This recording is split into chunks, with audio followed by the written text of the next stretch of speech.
నేను మీ పాస్టర్లను ఇంటర్వ్యూ చేశాను, సనాతన ధర్మం కోసం కొట్లాడే వాళ్ళని ఇంటర్వ్యూ చేశాను, అందరిని ఇంటర్వ్యూ చేశాను. ఎవరిని అడిగినా కూడా మా దేవుడే నిజం, మా దేవుడే నిజం అని చెప్తున్నారు. దేవుడు ఉన్నాడా? ఖచ్చితంగా దేవుడున్నాడు అని భయపడే వాళ్ళే కనీసం 90% మంది ఉన్నారని నేను భావిస్తున్నాను. అంటే దాన్ని అదునుగా చేసుకొని మీరు ఇక్కడ క్రిస్టియానిటీని పెంచే ప్రయత్నం చేస్తున్నారా? క్రిస్టియానిటీని పెంచే ప్రయత్నం చేయటం కాదు, ఖచ్చితంగా క్రిస్టియానిటీ పెరగాలని అయితే మాత్రం మేము ప్రయత్నం చేస్తాం.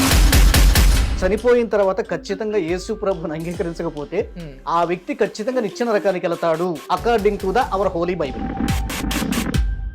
యేసు ప్రభుని నమ్మితేనే జీవితాలు మారిపోతాయి, బ్రతుకులు మారుతాయి.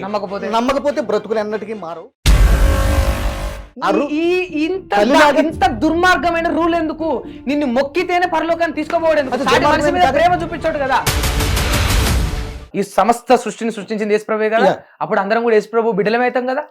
మరి అందరు నీ బిడ్డలే అయినప్పుడు నీ బిడ్డ నేను మొక్కితేనే మొక్కకపోతేంది? దీన్ని మొక్కితేనే పరలోకానికి వస్తావు, లేకపోతే రావంటే ఇది స్వార్థమే, ఇది దుర్మార్గమే అవుతుంది కదా. 100% దుర్మార్గమే అవుతుంది. అసలు దైవికం రాముడు కృష్ణుడు హిందుత్వం ఉంది, ఇస్లాం వాళ్ళు ఉన్నారు, దైవం ఉంది అంటున్నారు. కానీ వాళ్ళు ఇంకో దేవుడిని దేవుడు కాదు, సమస్తానికి రాముడి దేవుడు అనట్లే మీరు అంటున్నారు కదా. అన్నారు వాళ్ళు, కానీ మీరు అంటున్నారు మరి మీరు అంటున్నప్పుడు ప్రూవ్ చేసుకోవాలి. ప్రూవ్ చేసుకోవాల్సిన అవసరం లేదు. అదే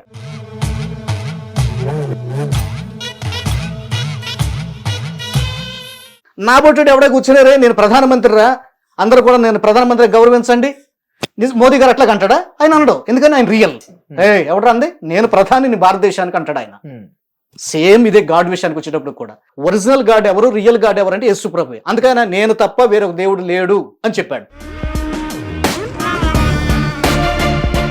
ఇప్పుడు గూగుల్లో who is the PM of India అని కొట్టినా కూడా వస్తుంది.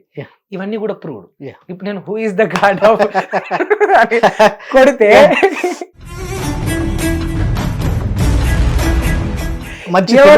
మంచి తెలివైన వాడివి. మన దేశాన్ని తీసుకున్నాం. మన దేశంలో ఇప్పుడు దాదాపుగా చాలా మంది హిందుత్వాన్ని విడిచిపెట్టి క్రైస్తవ్యంలోకి వస్తున్నారు. కారణం ఇది.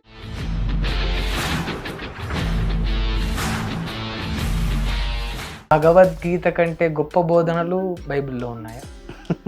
భగవద్గీత నిన్న మొన్న వచ్చింది. బ్రహ్మం గారు చెప్పిన కాలజ్ఞానం నెరవేరుతుంది అని కొంతమంది చెప్తారు. బ్రహ్మం గారు చెప్పిన విషయాలన్నీ కూడా ముందు బైబిల్లో ఉన్నాయి.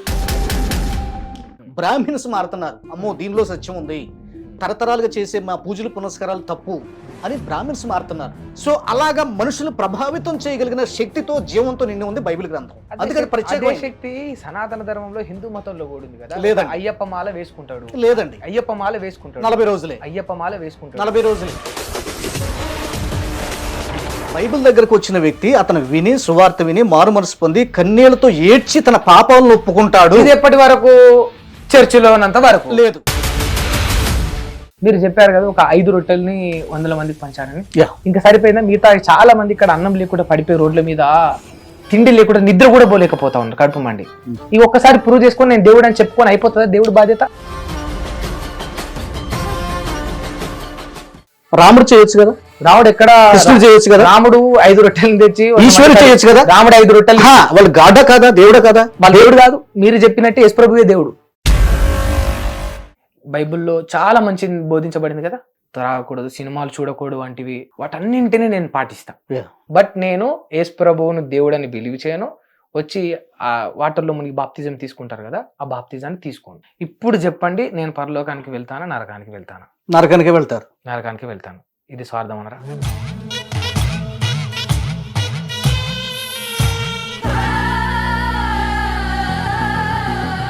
హిట్ టీవీ యాప్ ని డౌన్లోడ్ చేసుకోండి. ఇందులో short news, live news, entertainment movies అన్ని అవైలబుల్ గా ఉన్నాయి. Please download hit TV app. Hit TV app ని ఫ్రీగా డౌన్లోడ్ చేసుకోండి.